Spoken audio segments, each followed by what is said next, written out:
Yes. What you're proposing, or what the president is proposing here, does not sound like it's in keeping with American tradition when it comes to immigration. The Statue of Liberty says, "Give me your tired, your poor, your huddled masses, yearning to breathe free." Doesn't say anything about speaking English or being able to be a computer programmer.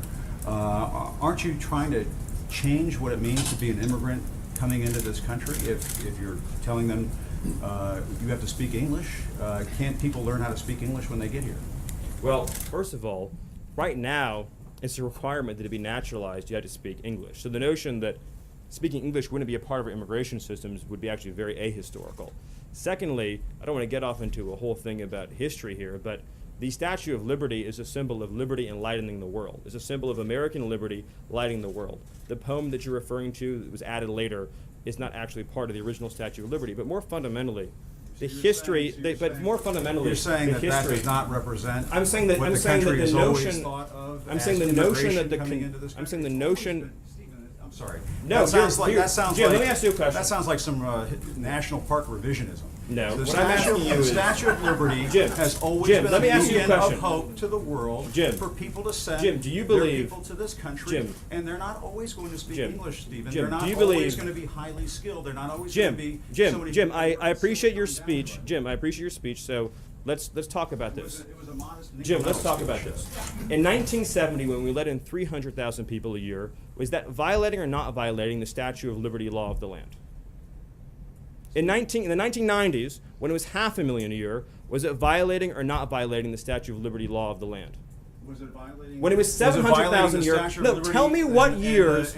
Tell me what years. Tell me what years meet. Tell me what years meet Jim Acosta's definition of the Statue of Liberty poem law of the land. So you're saying 1,000,000 a year is the Statue of Liberty number. 900,000 violates it. 800,000 violates it. You're sort of bringing a Jim. press one for English philosophy here to Jim. immigration, and that's never For been Jim. what the United States has been about, Stephen. That I mean, you're- that's but just you're the also basic- your statement's also shockingly ahistorical in another respect too, which is if you look at the history of immigration, it's actually ebbed and flowed. We've had periods of very large waves, followed by periods of less immigration and more immigration, and during the we've had a period of immigration right now. The Yeah, president it's- wants to build a it's wall. actually- and you want it's to actually- bring about a sweeping change to the surely, immigration Jim, you system. don't actually think that a wall affects green card policy.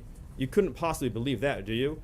Actually, the notion that you actually think immigration is at a historic law, the foreign-born population in the United States today, With the Jim, new chief of Jim, staff on Monday talking about how border crossings. do you were really, way I ahead. want to be serious, Jim, do you really at CNN not know the difference between green card policy and illegal immigration?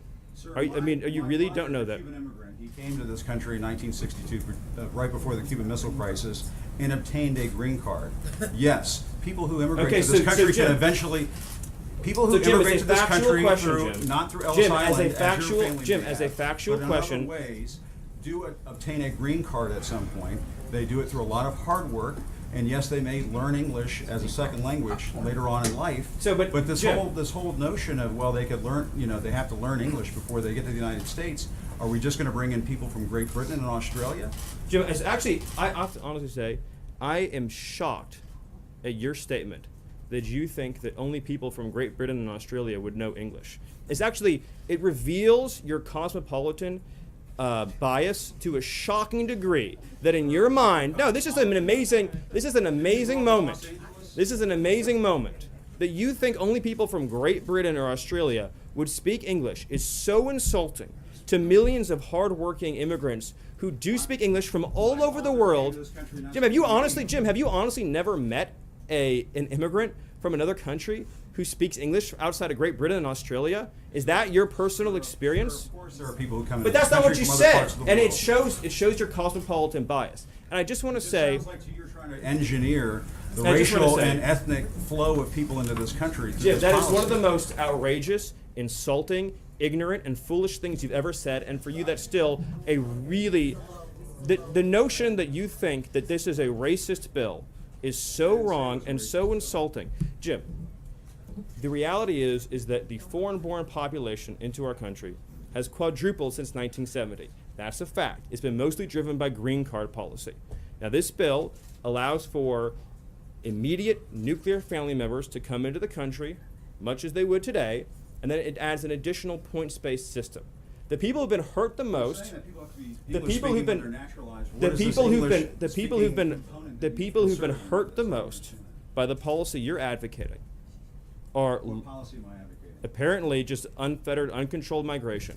The people who've been hurt the most by the Anybody who policy, questions what you're doing is for the open people who've been doors. hurt the most by the That's policy same that you're, thing that- the people who've been hurt the most by the policy you're advocating are immigrant workers and minority workers and African American workers and Hispanic workers. Targeting And it the has no- African American community. Now you brought it up again. You said you wanted to have a conversation and not target. Is it going to be a target? This is now? what we wanna You keep do. Using the African American community, are you going to target? I'm not trying to be funny, but Right, you and keep I know what saying you're this. saying. What you're saying is 100% correct. Thank you. We want to help unemployed African Americans in this country, and unemployed workers of all backgrounds get jobs. And insinuations like Jim made, trying to ascribe nefarious motives to a compassion immigration measure designed to help newcomers and current arrivals alike, is wrong.